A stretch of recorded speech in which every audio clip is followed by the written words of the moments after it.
पीयूष जी। राधा वल्लभ श्री हरिवंश। श्री हरिवंश महाराज जी, आपके चरणों में कोटि कोटि प्रणाम। महाराज जी, आपकी कृपा से प्रिया प्रीतम के प्रति टूटा फूटा सा लगाव होने सा लगा है। महाराज जी, आपके श्रीमुख से सुना है कि हमारे आराध्य देव ही सब रूपों में हैं। ये बात सुनने के बाद भी मन नहीं मानता और कहता है कि प्रिया प्रीतम ही सबसे बड़े हैं, और किसी भगवान के सामने प्रणाम करने को भी मन झिझकचाता है। सब में अश्रद्धा सी हो रही है, कहीं हाँ, मैं भगवान का अनादर तो नहीं कर ये रहा। सबसे बढ़िया बात है कि कहीं तो श्रद्धा हुई। अब ये सर्वत्र अपने प्रभु को देख लेना सिद्ध पुरुष का लक्षण होता है। अभी बच्चे हो, अभी प्रारंभ अवस्था की है, तो किसी बड़े पूज्य व्यक्ति के भी सामने जाए तो विनय नम्रता ये भक्त में तो होती है ना। जैसे पिता है, ताऊ हैं, बड़े भाई हैं, पूज्य जन हैं, तो विनम्रता तो वहां भी होनी चाहिए। मनुष्यता में ये होना चाहिए। फिर आप तो प्रिया प्रीतम से जब अपनापन जोड़ेंगे तो भक्त कहलाएंगे। भक्त का तो विशाल हृदय होता है।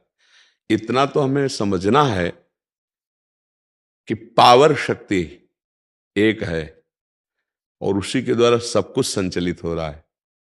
पता है कि नहीं? जैसे बिजली बनती कहीं और है, लेकिन सब जगह जल रही सब जगह है, और इसकी यंत्र के प्रभाव से इसका प्रभाव अलग अलग है। देखो, ट्रेन को दौड़ाती है और बल्ब आदि में, हाइड्रोजन आदि में प्रकाश करती है, एसी में ठंडा करती है, फ्रिज में बर्फ जमा देती है, हीटर में गर्मी पैदा करती है। तो मानते हैं ना कि बिजली एक है, क्रियाएं तो उसकी अलग है यंत्र के अनुसार से। बिजली तो एक है ना। अच्छा, बिजली पावर जहां बनता है वहां से संचालित होकर आ रही है, और ये एक प्राकृतिक है। इसका उदाहरण प्रभु से जमता भी नहीं है, पर कहीं ना कहीं समझाने के लिए थोड़ा उदाहरण दे रहे हैं। प्रभु एक महापावर है, मानते हो कि नहीं मानते? भगवान एक विशेष पावर है, और उन्हीं की पावर से ये सब गाड़ियां चल रही।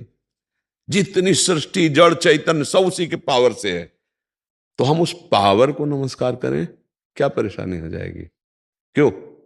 जैसे कोई बहुत बुद्धिमान है, तेजस्वी है, बलवान है, तो हम प्रणाम करते हैं कि भगवान के पावर से ही तो है ना। भगवान उसमें ऐसी सामर्थ्य दी, इतना विज्ञान उसके अंदर जागृत हुआ। भगवान इतनी सामर्थ्य दी, इतना विद्वान है। भगवान सामर्थ्य दी कि हम एक परिवार नहीं चला सकते, वो राष्ट्र चला रहे हैं, वो प्रदेश चला रहे हैं। भगवान के द्वारा पावर दिया, हम उस पावर को नमस्कार करते हैं। समझ रहे हो कि नहीं? जैसे महाराज जी घर पे पूजा घर में जी, और देवी देवताओं की छवि है, तो वो पावर नहीं क्या भगवान के? तो जैसे प्रिय प्रीतम के चरण पर हमें बच्चा, देखो हम बहुत सरलता से समझा रहे हैं, बच्चे हो ना इसलिए। तो उनमें मान लो कोई भी देवी देवता है, तो पावर किसका है? पावर तो प्रभु का है ना। तो हम उस पावर को नमस्कार करते हैं ना, क्या फर्क पड़ता है? उस पावर को नमस्कार। भगवान की शक्ति है, जिनको जहां जो शक्ति मिली वो भगवान की है ना, तो हम उसी को नमस्कार करते हैं, उसी की पूजा। तो अपने प्रिया प्रीतम के पावर को ही तो नमस्कार करते हैं। तो हम ऐसा, जैसे बहुत सूक्ष्म बात, यहां हम बैठे हैं, इसके बाद गेट पर बहुत जगह रोक लगी हुई है, चेक हो रहा है बहुत जगह। अब वहां किसी एक को थप्पड़ जड़ दो तुम, कहीं भी गेट में, यहां से लेकर वहां तक किसी को, और इसके बाद आप आकर साष्टांग दंडवत हमारे सामने करो, और हमको पहले से पता हो जाए कि आपने हमारे किसी सेवक को पीटा है। अब हमारा व्यवहार आपके साथ कैसे होगा? कटु व्यवहार होगा कि नहीं होगा? आप यद्यपि हमें प्राणों से भी अधिक प्यार किए और उसी प्यार के नशे में आके उसको थप्पड़ मार दिया, मुझे शीघ्र मिलना है, पर हमारा व्यवहार आपके साथ कैसे हो जाएगा? एकदम आवेश आ जाएगा। ऐसे ही हमारे प्रिया प्रीतम को प्रिय नहीं लगेगा, क्योंकि जितनी देवी शक्तियां, जितने देवता, जितने जो कुछ है, सब उन्हीं के द्वारा निर्धारित किए हुए हैं, उन्हीं के द्वारा पावर है इस ताल। तो उस पावर को नमस्कार करते हैं हम। जय हो प्रिया प्रीतम की, जिनके पावर में देवी देवता सब लोक लोकांतर ऐसे चला जाता है। और जब वास्तविक नमस्कार करने लगोगे और सच्चा भाव आ जाएगा, तो पर्दे हट जाएंगे।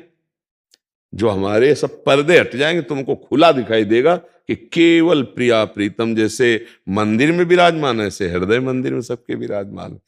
तो अगर हम सही ढंग से चलेंगे तो अच्छा आनंद आ जाएगा।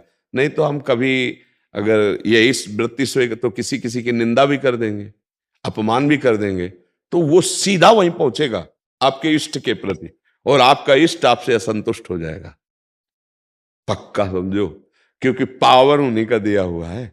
सब रूपों में जो हम आदर करते हैं वो अपने प्रभु का आदर करते हैं। सबके मंदिर में, हृदय मंदिर में भगवान बैठे हैं, मेरे प्रभु है। अच्छा, भगवान 100-200 होते नहीं, एक हैं, उनके नाम अनंत हैं, उनके रूप अनंत हैं, उनकी लीला अनंत है, तो उसी अनंत को हम भी प्रणाम करते हैं, कोई अंतर थोड़ी है। जैसे हमें हनुमान जी हैं, दुर्गा देवी हैं, अन्य भगवत स्वरूप हैं, इनमें पावर किसका है? कोई एक परमात्मा है, वही इन रूपों में विराजमान। तो हम उन राधा कृष्ण नाम दे दिया, प्रिया प्रीतम नाम दे दिया। गोस्वामी जैसे सिय राम में सब जग जाने, तो हम राधे श्याम में सब जग जाने। है तो वही, अंतर नहीं है। हमारी भावना में वो राधे श्याम है, तो गोस्वामी जी की भावना में वो सिया राम है। अंतर नहीं है, तत्व में अंतर नहीं है, तो हम उसी पावर को, उसी तत्व को प्रणाम करते हैं। क्यों? समझ में आया कि नहीं? अगर बैर विरोध करोगे तो फिर आप जलने लगोगे। भक्ति का हृदय आनंद और आप हृदय में जलन, तो मुझे लगता है गलत हो जाएगा। हमको तो किसी का अनादर नहीं करना, सब में अपने प्रभु का पावर देखकर उसी को नमस्कार करना है। खत्म, खेल हो गया। हम नहीं जानते कौन है, लेकिन इनमें जो कुछ भी है वो पावर मेरे प्रिया प्रीतम का है। बढ़िया भक्ति हो जाएगी, और सच्ची वही है। तत्व एक है, नाम उसका कुछ भी आप उच्चारण करो, ये सब शास्त्रों का मत है। तत्व एक है, उसके नाम अनंत है, उसके रूप अनंत हैं। कोई निराकार कहता है, कोई साकार कहता है, कोई राम कहता है, कोई कृष्ण कहता है। विविध नाम, विविध रूप, विविध लीला। हम अपने गुरुदेव से जो नाम मंत्र प्राप्त किए, जो उपासना, उसी में अनन्य हो जाते हैं। अब जैसे हम जा रहे हैं और किसी भी भगवत स्वरूप की आरती हो रही, तो अवहेलना थोड़ी करेंगे कि चले जा रहे हैं, नहीं, खड़े हो गए, राधा वल्लभ लाल की जय, प्रणाम किया कि चल दिया, क्योंकि वही सब जगह विराजमान है। ऐसे